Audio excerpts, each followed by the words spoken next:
Queerpypasta.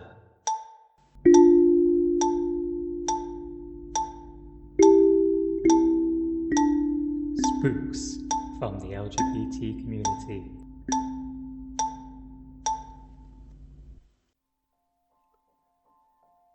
I was just a child when someone stole my reflection. Written by Mandahrk. Narrated by Rosalind Saville. Do you know how difficult it is to try and forget what your face looks like? I do, because it's something I've wrestled with my entire life, but to no avail. In fact, the more I try to forget it, the deeper the image burrows into my brain, searing itself into my memory and leaving me with a pounding headache. Even now, I can close my eyes and remember it all with perfect precision. My bushy eyebrows, my disgusting jawline, the obnoxious curve of my disproportionately large nose, my almost lopsided cheekbones, the circles under my eyes that have dug so deep they resemble little crevices on my skull. My face is a permanent stain on the filthy tapestry that is my mind. I know that it's not normal for people to want to forget what they look like. After all, isn't your appearance supposed to be a very core aspect of your identity? Why would you want to lose your sense of self?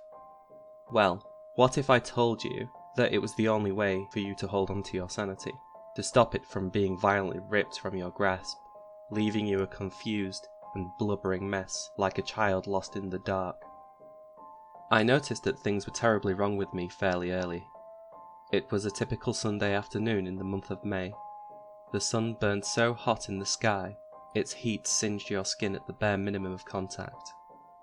I was walking back to my bedroom after gulping down a bottle of ice-cold water from the fridge, when I strolled past the full-length mirror in the vestibular hallway connecting the living room to the dining room, and jerked to a halt after noticing my reflection. I didn't recognize the person staring back at me. They looked a lot like me. A child of about 11 years of age, a thick mop of blonde hair, slightly crooked canines, yes, but there was something wrong. Little oddities that only someone who really knows me would notice. I spent the next 15 minutes gawking at my image in the mirror, running my hands all over my body and getting increasingly frantic as more and more contradictions started popping up, like one of those spot the difference games you get in some newspapers. Tears started streaming down my face, and I began howling in panic at the strange sight in front of me, and that's how my mom found me, her eyes widening when I told her how, "The mirror is wrong, that's not me." She pulled me in for a hug, trying to calm me down, before talking to me about how everyone's bodies go through certain changes as they grow older, and it's completely fine for your appearance to morph a little with time. Now, I was at that age where my mother's word was gospel, yet I just couldn't bring myself to believe her. The changes were too rapid, too drastic, as if someone had just stolen my reflection and replaced it with a complete stranger. I tried to live with this frightening new reality I found myself in, but quickly discovered that it was quite an arduous task. Every encounter with the mirror started making me cringe visibly in fear, and it got to the point where I began avoiding all possible reflective surfaces, including refusing to look people in the eye. Things soon took a turn for the worse, escalating beyond anything I could have imagined. I was never like the other boys at school, and naturally that meant I had to endure an inordinate amount of bullying, which only got more vicious as my discomfort with my reflection came to light. Crazy Caleb is what they called me, taunting me, peppering me with spit-covered paper balls, shoving me into lockers, turning almost every day at school into a hellish experience. I was plodding back home after one such exhausting day, with rain pattering my face, intermingling with the tears dripping down my cheeks, with my head bowed and my eyes focused on my feet when I accidentally glanced at my reflection in a puddle. The image of the stranger gazing back at me, despite warping and rippling under pressure from the water droplets, stood out as clear as anything I had ever seen, with bloodshot eyes and thin lips turned into an angry sneer. The face oozed malice off in waves, and continued to do so even when my mouth dropped open in shock. I stumbled backwards as my heart thudded in my chest. Ignoring all the warning signs my senses were screaming at me, I peeked at the puddle again to find my image shimmering in a corner of the sodden mud, glaring at me balefully. I cried out in terror and took off running, my feet pounding the road, splashing my jeans with the water saturating the blacktop. My father got the living daylight scared out of him when he found me at the front door, panting and sobbing with my clothes drenched by the unrelenting rain. He got me inside the house, grabbing a towel to help me dry off before sitting me down and asking me exactly what had happened to reduce me to this.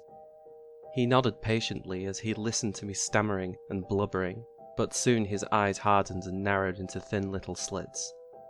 He admonished me for getting frightened by something so trivial, told me it was high time for me to grow up and sent me off to my room, grounding me for a week.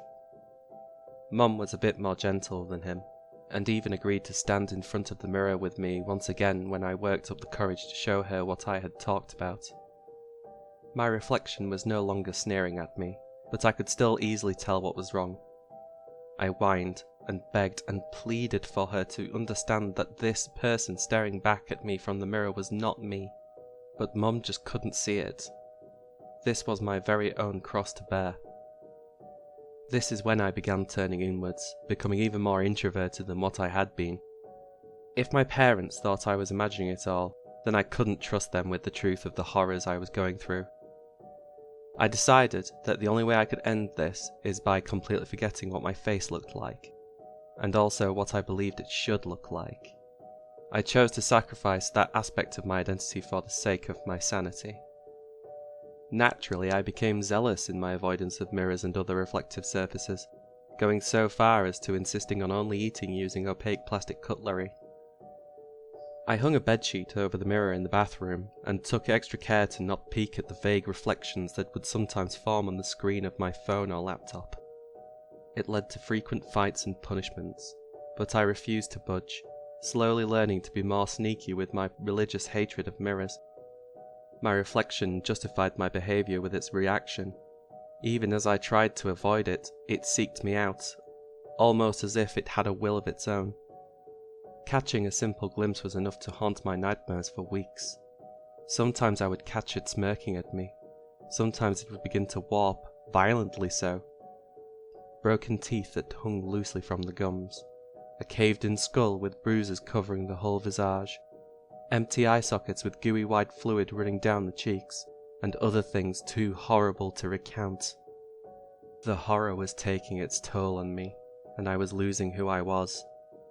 This thing that had stolen my reflection was now beginning to steal my life, my very identity, making me feel uncomfortable in my own skin. It all came to a head 2 years later, just weeks before Christmas. It was a particularly cold winter, and the clouds had splayed out a thick blanket of beautiful snow which reflected the moonlight, basking the surroundings in an otherworldly white glow. Mum was pulling double shifts at the hospital, and even Dad was working late, leaving me all alone in the house. It had been a tough couple of months for me. Going through my teens with a monstrous reflection had only worsened everything. I was sitting in my room with a book on my lap, gently drifting off to sleep when I heard it.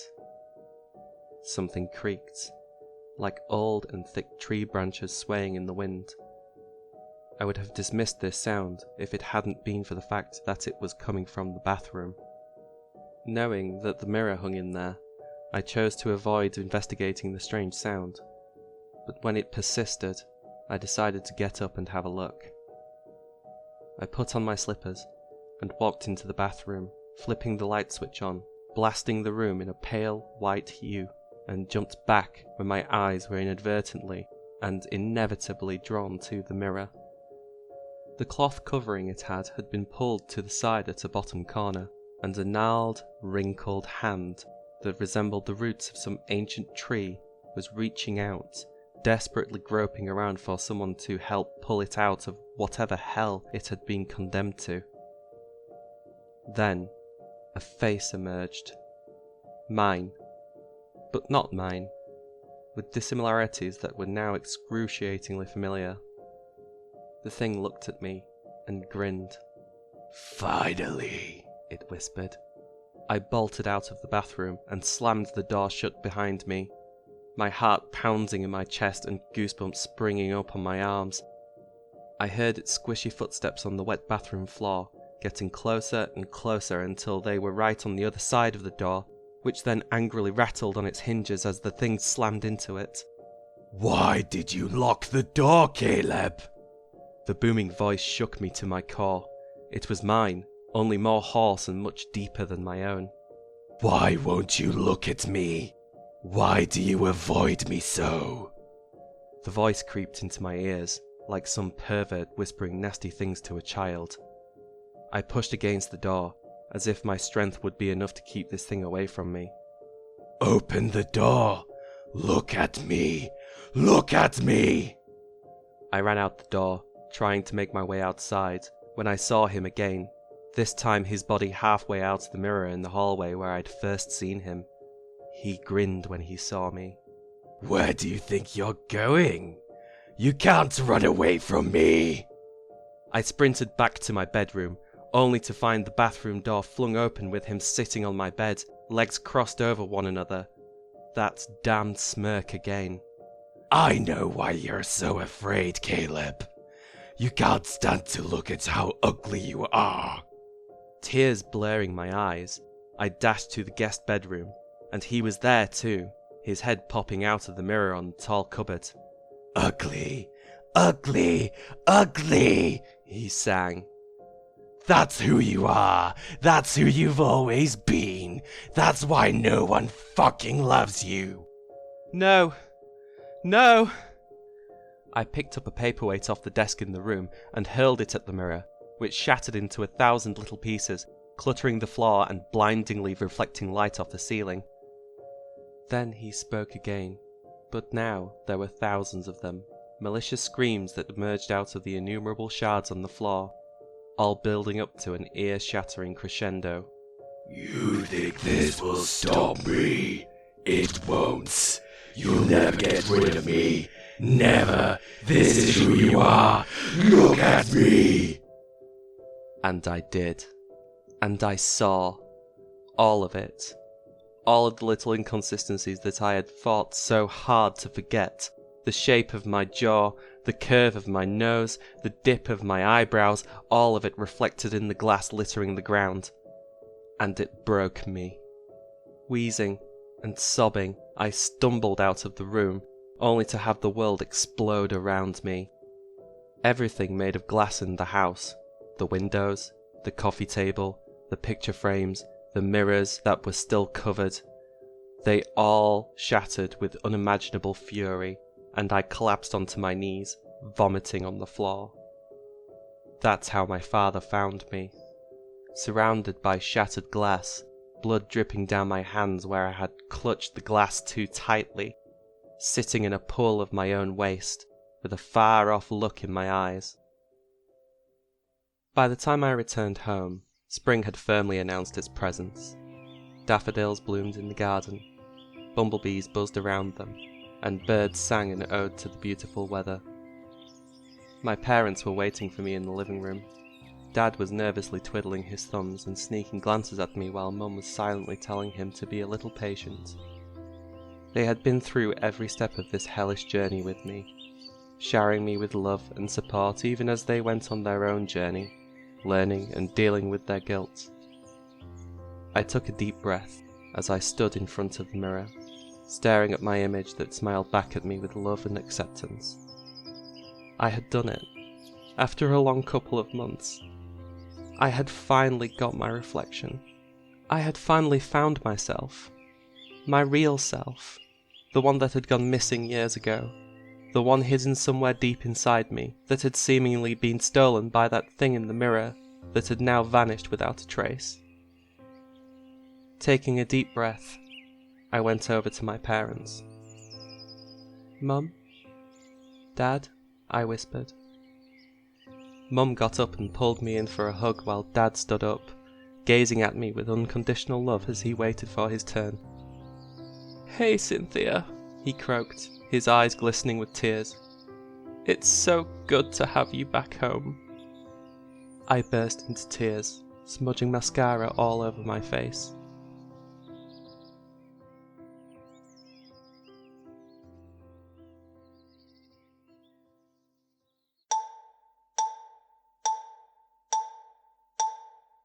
Queerpypasta.